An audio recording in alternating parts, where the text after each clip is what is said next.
Today we have gathered here to do Shri Krishna Puja. We have to understand clearly that Shri Krishna is a very, very important deity within us, because he is the Vishnu who resides in the void, in the Navi. He is the one who generates dharma within us. When you got your realization, I didn't tell you don't do this, don't do that. I never told you that this is not good, that is not good. You just did it because Sri Vishnu was awakened within you. He is in the void, and if he is awakened, he brings you to the light, removes your ignorance, removes your darkness, and you start seeing that whatever you were doing was destructive for you. And that's how the dharma is established. Of course, the dharma was established also by all the 10 gurus who came on this earth, the prophets, who taught us about dharma. Close this first. Keep it moving if you like. So this combination of Sri Vishnu and the 10 gurus is to establish dharma within us. Now this dharma is taught by prophets, as you have seen everywhere. They have said don't do this, don't do that. They have talked of 10 commandments. Every prophet has talked about dharma, what is to be done. Up to a point when Christ also had to talk about it, and he says, thou shalt not have adulterous eyes. But Sri Krishna is the one who says that I come on this earth when there is a glani, means demise of dharma.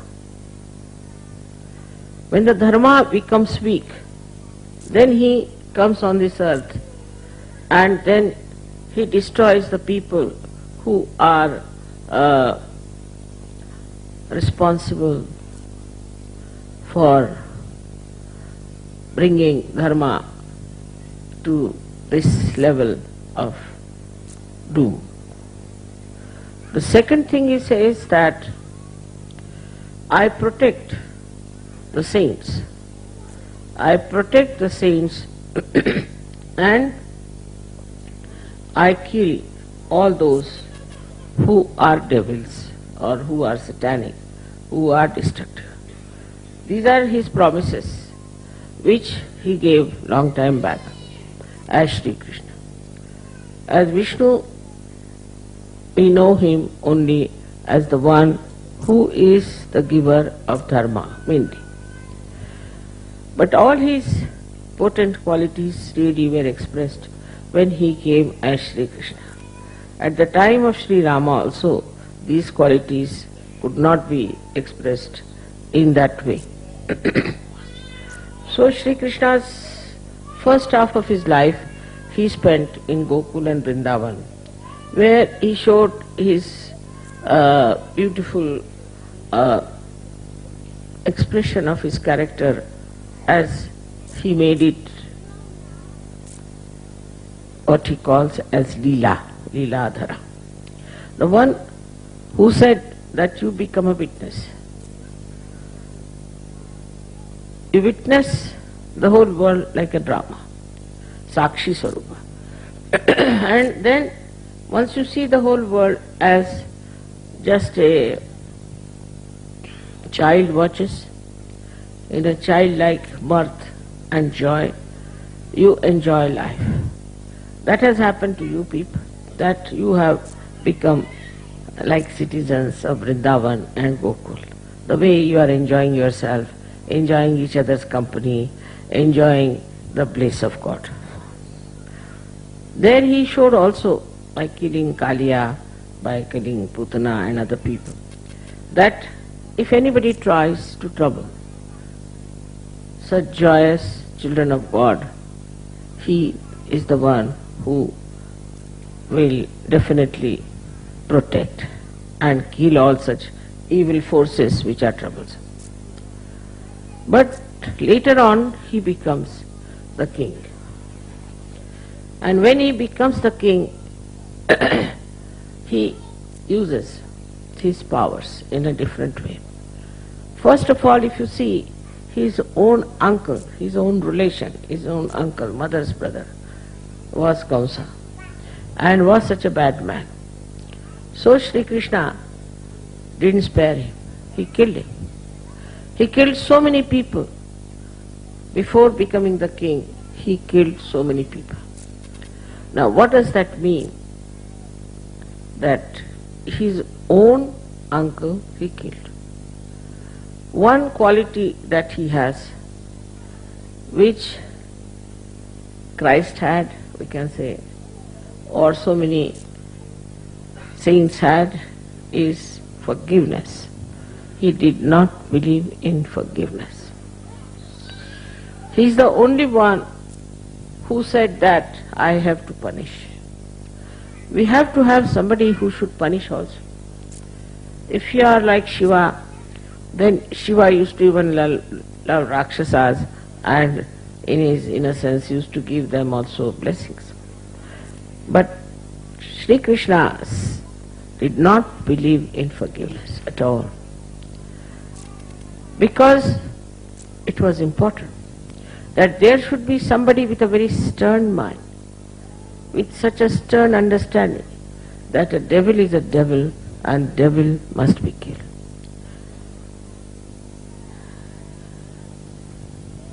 He has done in his lifetime, if you see, killing of so many people. That doesn't mean that we have right to kill anybody. He was Sri Krishna, we are not. We have to forgive because we are human beings. Once we forgive, we transfer all our anger, all our attitude of taking revenge to Sri Krishna. He takes over. Once you say that I forgive, then he takes over, because he does not forgive. He will immediately take over from you. And if it is justifiable, if it is necessary, he will punish the people who are torturing saints, who are destroying the dharma. Now it is very surprising that whatever is preached by the person, that area becomes just the opposite of it. It's very surprising. Like we said that Christ said, thou shalt not have adulterous eyes. Christians are the worst as far as their eyes are concerned.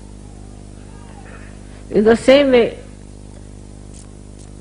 in the Hindu religion it is said that everybody has the spirit. Still the Hindus believe in the different castes and communities and fight with each other. Everything that was preached, just the opposite of it is followed. If you read even Quran, in the Quran, Muhammad Sahab has all the time said about rahmat, means compassion. But you don't find it anywhere. He has not said about Shariat, he has not said of many things which are being practiced by Muslims just on their own. He never said that women should cover their face or cover their heads. But it is practiced, and not practiced with vengeance.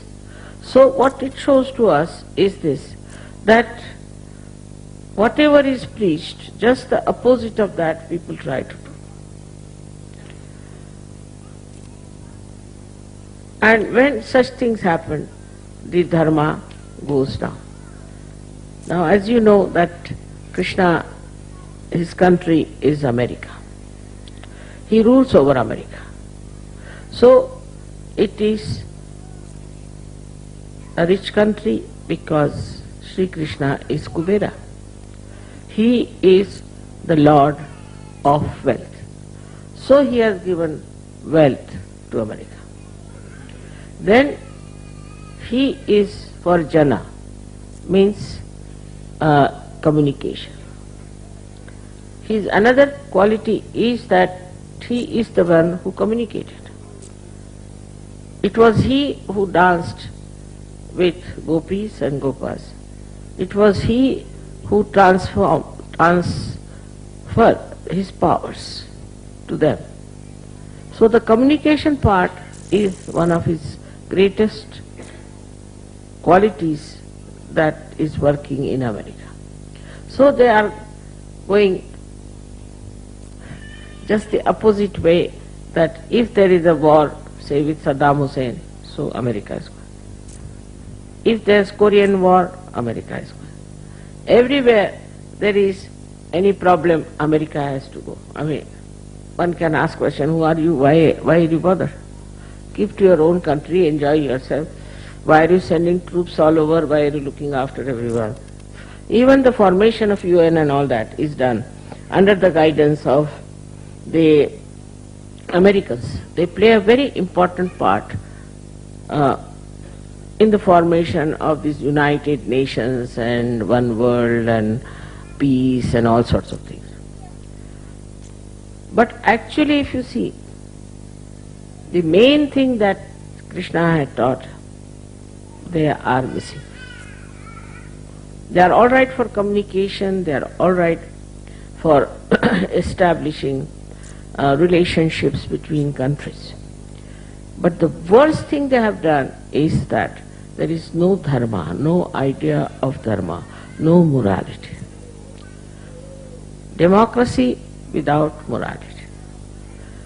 To talk of morality in America is something out of the blue. They cannot understand anyone who talks of morality. Now, of course, the pangs of their doings is really torturing them. And also, they are realizing, some of them, that because of immoral behavior, they have come to a point where 65% people of that country who are Americans may suffer from some disease or may just die out at a very young age. When it is coming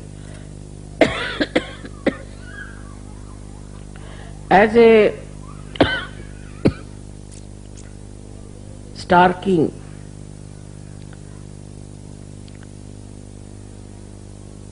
information, it's a shock. But despite that, despite all this, they are still going on with it and thinking that no, it's all right, it's not for us, what is there to worry? Now his punishments have started, which they don't realize how the punishment has started. Now supposing somebody is leading an immoral life, and as a result he develops some disease. Now this disease is not curable. They try everything to find out the ways and methods of curing these diseases which are coming out of immoral living. They cannot. It's an impossible task for all the medical sciences of America to find out how to cure these particular diseases which are coming out of immorality. But the worst part is that they cannot even say that immorality is wrong. They cannot even openly admit that immoral behavior leads to these things. And this immorality is completely neglected. In a country of Sri Krishna where he was born, always he says, just to establish morality. Artificial morality that is there, like the Islamic talk about, or the Christians talk about, or Hindus talk about, is artificial, where they are hypocritical. They follow one code of conduct and another they have for themselves secretly adopted. But America is an open thing. Whatever they are doing, they are not hiding it. They say we don't believe in hypocrisy. So they are not hiding. And this has led, this country is such a vast, beautiful, rich, prosperous country, into such a ditch that I do not know how it is going to recover unless and until it takes to Sahaja. Now, another thing, what dharma does to a normal person. A dharmic person is one who is always introspective by nature. He tries to see, am I doing things all right? Is it correct? He doesn't allow his mind to justify wrong things. That is one of the signs of a real dharmic person. He may not be a sadhu, but he will ask himself, is it right or is it wrong? But that capacity is completely gone in America. They never try to introspect themselves. On the contrary, they always say, what's wrong? Those people who go on like this will definitely fall into a mess of things that will have no moral conduct, moral guidance. It is introspection which gives you an awakened conscience which tells you this is wrong. They may be guided in one part. For example, you see, they might say that we are all right in administration maybe, or we are all right for, say, our railways, our shipping, our other things, or maybe other economic banks, or whatever it is. But all these things are extremely superficial for human beings, and they are outside. The inside is all managed by the conscience, and also through moral inspection of yourself. People say, Mother, what is this conscience is? Conscience is there. It is there all the time. But a person who has to be conscious about it. I have a conscience. And this conscience has to answer. That conscience that is within us is the light of Sri Krishna within us even before realization. As you know, the ascent takes place of Kundalini through the Sushumna, which is guided by Mahalakshmi. She is the power of Sri Krishna. By listening to your conscience, you develop a proper channel of Mahalakshmi within yourself. But the people who have no conscience, in a particular line it's not so. It is in every line, in every way. Otherwise one chakra will be all right, another chakra will be in jeopardy. So the conscience has to be referred to, which is beyond rationality. It is not rationality. Something may look like rational, to kill somebody or to snatch somebody's money or to grab somebody's land, may seem. But conscience will tell you that this is not right. At a time when people invaded so many countries and tried to overpower them, it was America, which was the only country, you must understand, never went out of their bounds to become empires. It's very surprising what kept them there.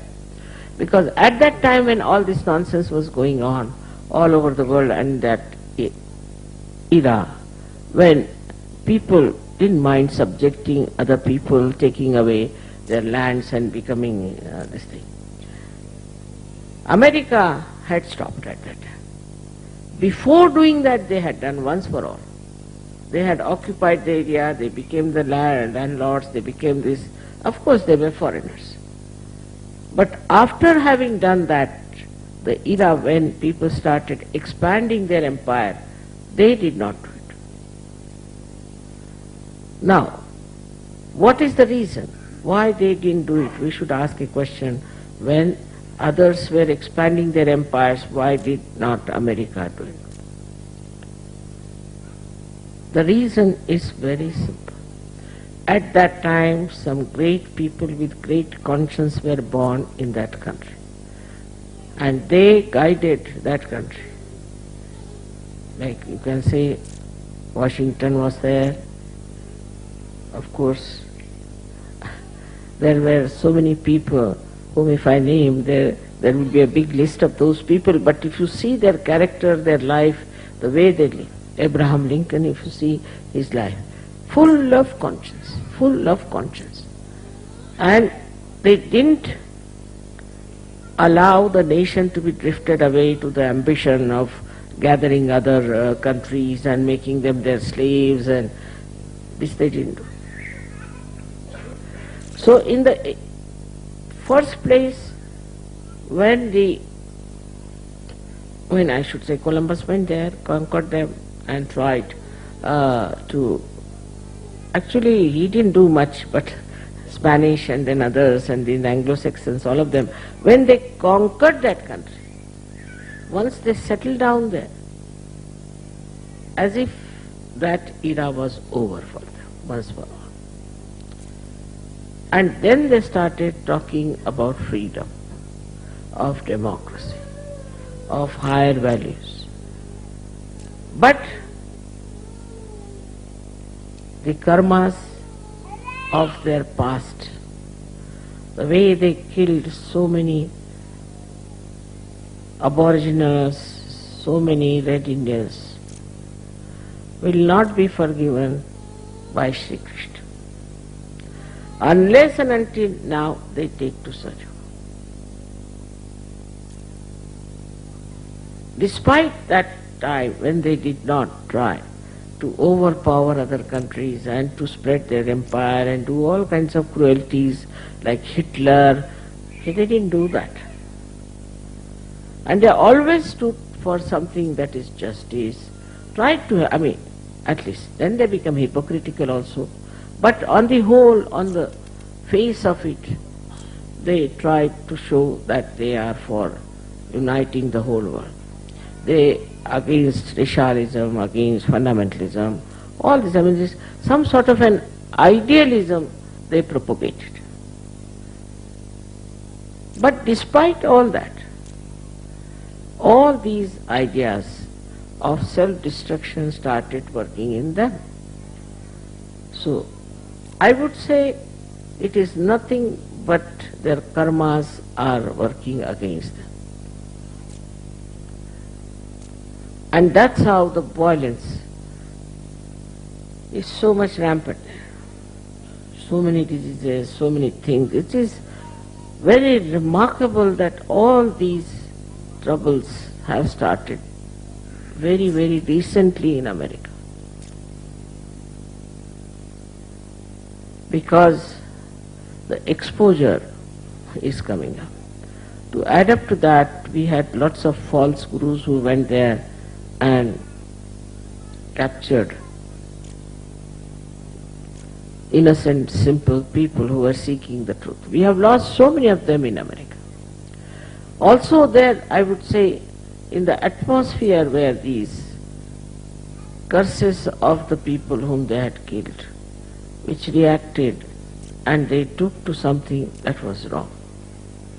Why should they have taken to wrong things as far as their personal life is concerned? Freedom was given to them, but they thought freedom is there also to ruin themselves or to make a mess out of their lives. This is a wrong idea which worked in them. Then the whole idea became collective. When it became collective, they found out that people like all those things that are destructive. So we have Hollywood there, we have all such organizations and musicians and big, we can say, destructive forces which have formed groups and militant organizations which openly say that we are that. For example, only in America we have Satan's organization, Devil's organizations, then this witchcraft, openly. Openly they are registered organizations in America. When nowhere in the world you can have such a thing that this is a black magic organization, this is a witchcraft organization, openly they are registered. So to such an extent they have gone and accepted collectively. The reason is the punishment. That's why America is the most difficult place for us, for surgery. One must have real sympathy for them. They are now passing through the phase of punishment because their forefathers did all kinds of wrong things and they too never accepted dharma as a principle of life. They thought that dharma means killing your freedom. Dharma means it takes away your personal private life into the hands of something else. So to establish dharma in America, what can we do?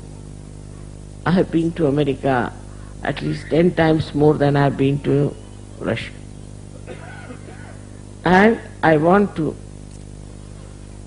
really somehow or other bring to their notice that you have lost your dharma. But this will never appeal to them because they are very egoistical. If you tell them like that, then they'll be very angry. On the contrary, those who tell them like Rajneesh and all these people, oh, this no dharma, their weaknesses, their egos are pampered, then they are very happy. So it's a difficult task in that country to make people understand that you are under punishment. That this punishment you can only overcome if you become Sahaja Yogis. With Sahaja Yoga, their dharma will be awakened and all their punishments and all their curses will be over. It is America which needs Sahaja Yoga much more than any other country. My concern for America is for the same reason. I am not saying so much about South America, but more about the North America. But even in South America, what I found is that it is a kind of a nation where they have no guidance at all about dharma, no guidance. Openly they are doing carnival, this, that. I mean, how can you do it in a country, all those things? They are following the footsteps of North America.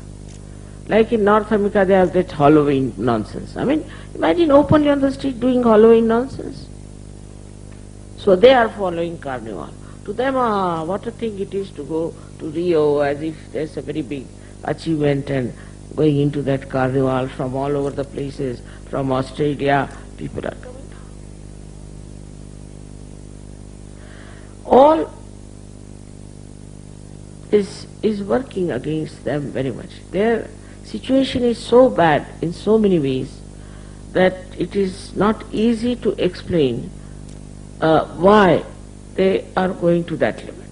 Like 13-year-old girls are made into prostitutes in Brazil. Openly. All their trees are cut in Amazon. Openly. Whole smuggling is done openly. Their politicians are corrupt. So much of black magic there. So much of black magic. Openly that. They are just following the footsteps of North America. The dharma is like this Catholic Church is there. What is it going to teach them dharma? This Catholic Church. So they go to church, they do everything, and they come back home with same ideas that they have. There are countries and countries which are so very poor. So that shows that Kubera's attention is not on that country. Normally, poor people are dharmic, normally. Because, you see, money gives them these ideas to do all nonsensical things and ego. Normally, the poor people are dharmic. But there it is different. They indulge into black magic too much. They were telling me that it is the black magic which came from Africa and they have accepted. But so much it is developed in South America that it is impossible to understand that how they have accepted this nonsense so easily to curse themselves. Now, we have to understand that these problems also exist within ourselves on our Vishuddhi Chakra. If we have to keep our Vishuddhi Chakra all right, we have two sides, as you know, the left and the right. So the right side is the Vishuddhi Chakra, which is speaking, which is talking about dharma, which is on the aggressive side, we can say. Now those people who are aggressive, who talk in an aggressive manner, who are, say, trying to dominate others by their talks, are the people who are right-sided. I have shown people, those who really do wrong things. Say a person, a servant, steals something. You call him, he'll be so rude to you that you'll be amazed. This man is so rude, how can have been able to steal something? He's not afraid, he's answering you back so nicely. So those people who are right-sided can cover up any sin that they have committed, any wrong they have done, any murder they have done by their talk. It could be a talk which is very aggressive, blatant. People might think, oh, how can that be? This man is telling so loudly everything, and you are stunned, and you think, no, it's not possible. How can a person who says this? In this way, we too, as ordinary human beings, indulge into all kinds of nonsensical things, and then we try to justify it by talking, wriggling out of it. You know, as many criminals, war criminals, have come out of it by just talking, by creating stories, by showing something like that. That also is with all human beings, they have this capacity to say something by which to hide whatever wrong you are doing. But it is never realized by them that whatever harm you have done is not going to be forgiven and will be less forgiven when you talk like this, because Sri Krishna is finished. If you start justifying, rationalizing all your wrong things, then you will be punished. And you will be punished very badly in so many ways that you will not know how to get it out of it. Physically, mentally, emotionally, every way you will be. So our right Vishuddhi, we have to have a temperament, a culture, a style, a behavior, which has got the quality of Sri Krishna, which is called as Madhurya, means melodious. Melodious. You should talk in such a manner that it should be melodious. The person who listens to you listens as if he is listening to the flute of Sri Krishna. The voice of a Sahajogi should be sweet, like that. When you talk to someone, it should be melodious. It should not be aggressive at all, but on the contrary, it should be melodious. It should not be sarcastic. It should not hurt another person. Any word that hurts others cannot be coming from the proper type of right Vishuddhi. So in no way one should hurt. I wish all the Sahajogis develop that melodious voice of Sri Krishna as their Vishuddhi is awakened. Madhurya, in his behavior, Madhurya is, see, while talking to someone, there are so many gestures by which you can express your Madhurya. For example, especially in Italy and other places, I have seen people use too much of their hands. This is also Sri Krishna's style. So they use their hands in such a way that sometimes you don't understand what they are meaning. And sometimes it can be quite aggressive also, the way they use their hands. Now the hands must be used in such a way that it should create Madhurya. I have seen this in Russia, or especially in Eastern blocs, where people, they have to express their love. Just this. They have to say namaste. The whole expression is so sweet, and also their heart is very full when they see me. So they don't know how to express it. So they just put their hands like this. Or they feel shy, they do like this. Very, very sweet things they express through their hands, through their eyes. It is the tears, you see, that really create such clouds of, I should say, very dense clouds of compassion in my heart when I see their eyes expressing their love for me. Everything, the tears, everything, that's the face, the eyes, the hands, all this belong to Sri Krishna. So in their behavior, in their talking, how they express themselves. You can use the same eyes for showing your temper and getting angry. Many people use eyes for controlling others. They'll put their eyes like this, stare at someone, try to control. They may use their eyes also for condemning someone. Also sometimes they use sort of spit at someone or try to show the tongue to insult someone. So in the behavior also, we must have a kind of a sweetness.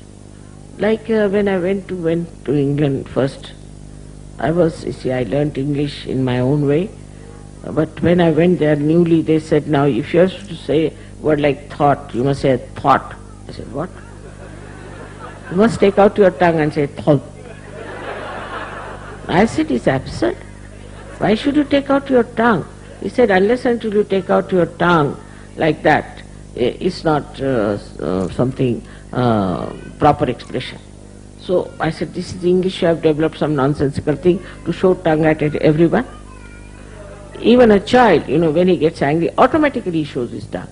So you see, all these expressions are, and making faces, Now, as they say that stiff upper lip, you must have heard about that, with a nose like that, you see, snooty nose, or a face where you just make your faces and make a crooked face just to tease someone, or to make an expression out of your nose. Also people do it like this, you see, to show as if you are sneezing at that person. All these things, expressions are coming out of Sri Krishna's grace. But the power of that is madhurya, is the sweetness, the melodiousness. The rapport should be so sweet that that rapport should create tremendous joy and tremendous happiness. As you have heard the song of Baba Mama's, On My Eyes, only I looked at him, I says with that glance, that generated that beautiful music in him. So as far as possible,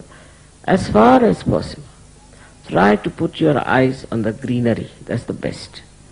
Then it soothes down, and also you develop the soothing quality of the greenery.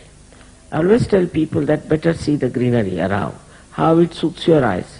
In the same way, you should try to soothe the other person when you talk to that person. The person must melt. Instead of that, if you start arguing and fighting with that person will never melt. On the contrary, you will be adding fire, more fire to that person. That was the quality of Sri Krishna, is the madhurya.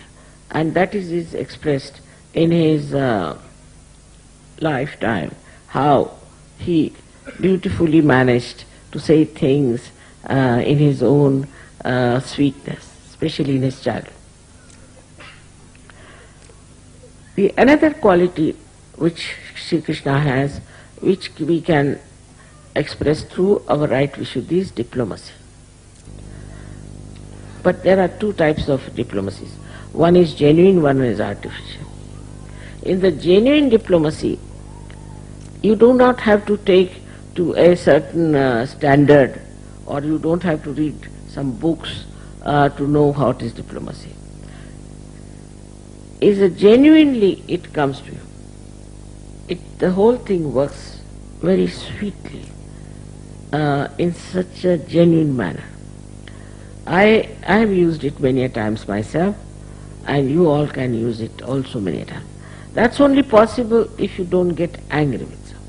Not possible if you are angry. Now there's a story I have told you about some, this Gagangarh Maharaj. I went to meet him, and he was very angry because he could not stop the rain. He was supposed to stop the rain, and I was all drenched. And he was so angry, and he said that, is it my ego you were trying to control? And like that we started a little bit fighting. I said, no, that's not the reason. He said, why? Why did you not allow me to stop the rain? You are all drenched. I said, because you are a sannyasi and you bought a sari for me. I would not take a sari from a sannyasi. So I had to get drenched for your sake. The whole thing finished off. The whole anger, temper finished off. This is how we have to melt people. The diplomacy is not convincing anybody with his intellect or by temper or anything, but it is to melt away another person by your goodness, by your good words, by your sweet works, by your forgiving nature. This quality he had, and he tried this on many people. It worked on some, it did not work on some. He didn't feel it's a failure. It's the reaction of the another person which is important to see. So this quality of right Vishuddhi you should have is to talk to others and melt them away. I hope in America people develop this quality and try to improve relations with each other. Actually, to talk to, they are very sweet, I must say. They get very friendly with you. You give them any number of presents, they'll be very happy, but they'll never give you any present.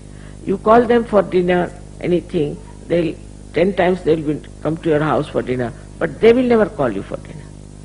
You see, they are very friendly as long as you are doing anything for them. But when it comes to returning it, they find it difficult. They don't do it. So, you see, the whole thing amounts to be a very sweet exploitation of another person. This is what is to be understood, that by sweetness, you are not going to exploit anyone, but by sweetness you are going to melt that person and bring him to the level that he can understand what is goodness. Now, about South America, I have already told you that they are extremely simple and innocent people. They are very poor, simple, innocent.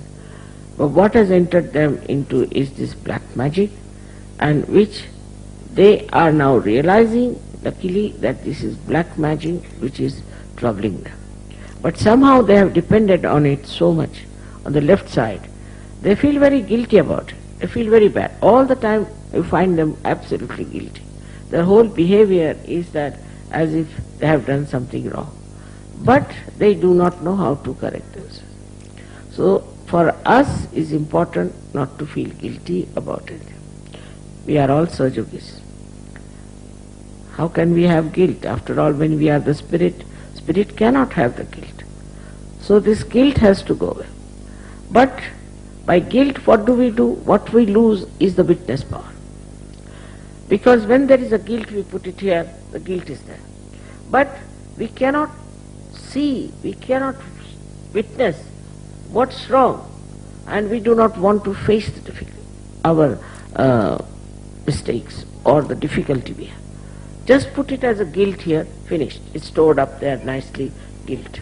But we do not want to face it. For example, a man, say, or a woman, is very cruel by nature.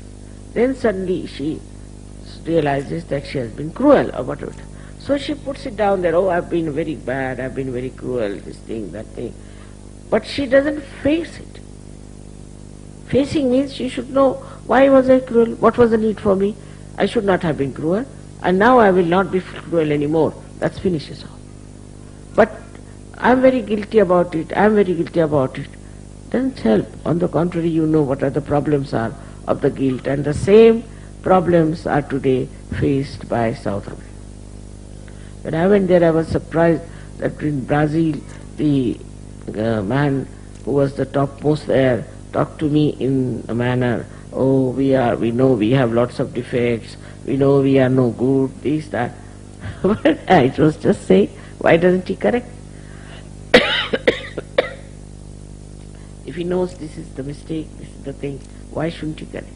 Then he told me that you write to me all the things you found wrong with us. And it was really very sweet of him. So then when a journalist came and we told him, and now I think they are doing something about it, they are trying to improve it, and things will improve definitely. But on the contrary, I found that Russia is very different. In Russia, they never said we are guilty or anything, nothing of the kind. They never said so. They said that time is over, now we are in the kingdom of God. Finish it. So that is over. We are now in the kingdom of God. And we have to enjoy life. Everything positive. Never talked of their past, of their governments, or this happened, or Stalin, or Lenin, or anyone. They were not concerned, they were about.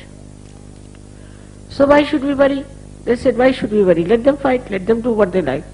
They don't want to know anything about their politics, about their problems or anything. They think our problems are solved, we are now realized souls, we are enjoying ourselves, let us enjoy. A very straightforward way of understanding Sahaja. But I have seen people, they write to me 10 pages of their confessions as if I am a priest, Catholic priest, you see. All about what they have done, this they have done, and I don't want to read it. Just throw it or I burn it off. So they try to, there's no need to confess. There's nothing to say. And not to dwell upon what wrongs you have done, but now enjoy what you have got. It's like this, supposing a beggar is made a king, alright? Then he should enjoy his kingdom, should behave like a king, but still he remembers his past more, So anybody who passes by says, give me 5 rupees or 5 pound. It's like that. Once you are in the kingdom of God, know that you are in the kingdom of God. But this black magic business is very, very dangerous, and it can act through anyone. It can act through your relations, act through your friends, act through anyone. So one has to be very careful that you do not become, because of your guilt business or whatever it is, you become vulnerable to black magic. It can ruin you, you can ruin your families. Even if you are a Sahaja-yogi, it can ruin you. So this guilt business has to be given up completely. You should not be guilty. Guilt is put into it. Somebody can say, oh, you are so bad, you didn't do this for me, you didn't do that, or something like that. They put ideas. Then you start feeling, oh, I should have done this for them. It was wrong on my part or something. And then the guilt starts. Instead of doing something for that person, or instead of understanding that it's all nonsense, they go on brooding on that, brooding, and then suddenly they find they are in the trouble of getting possessed or being affected by black magic. So one has to forget it and get into the atmosphere where you know that you are now in the kingdom of God. For Sri Krishna, whatever is to be said is less than what is said, I always feel, and that his main work is through our brain. That is Virat. He works through our brain. And as Shiva works through our heart, he works through our brain. And after Sahaja Yoga, after enlightenment, all the subtleties of the brain and the knowledge starts manifesting and expressing itself. But the greatest thing that happens, that integration takes place in your brain. It's not that your heart wants one thing and your brain wants another thing. The integration takes place, and when that integration takes place, it's so easy to lead a very dharmic life. Even without thinking about it, without reading about it, you just become dharmic. You are not to be told that you have to be dharmic. Innately you become dharmic because your brain, which normally is used for rationality, for justifying all that is wrong, becomes dharmic, becomes divine. This is the greatest thing that Sri Krishna does to you, is to make your brain itself dharmic. It becomes a vehicle of understanding dharma, of leading a dharmic life, and of standing firmly on dharma. It's the brain. It is the brain which really mostly takes you away from dharma, apart from black magic. But once your Sahasrara is opened out, Virata is expressed, then you are amazed at yourself. The one who was indulging into everything, thinking this is pleasure, this is my right, I should have done it, who else can tell me and all that, suddenly you become a prophet. This is the greatest blessing of Sri Krishna, that he is Virat, and the Virat is your brain, and the brain of God Almighty is Virat. So this is what one has to realize, that after realization a person gets ideas which are always constructive, and if they are not, then you are not yet a Sahaja. Constructive and dharmic.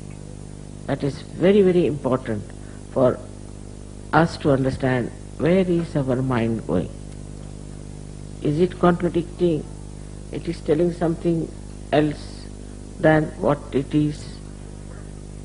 We have to just keep a watch, and you will be amazed to see how your brain has changed its ways. The upside brain has become normal. This you can get very easily if you just meditate every day and see for yourself how the expression of your Sahasrara is penetrating into your being and is acting in your life. Then all the powers of Sahaja will be manifested, and you don't have to anymore doubt yourself, and others will never doubt. May God bless you.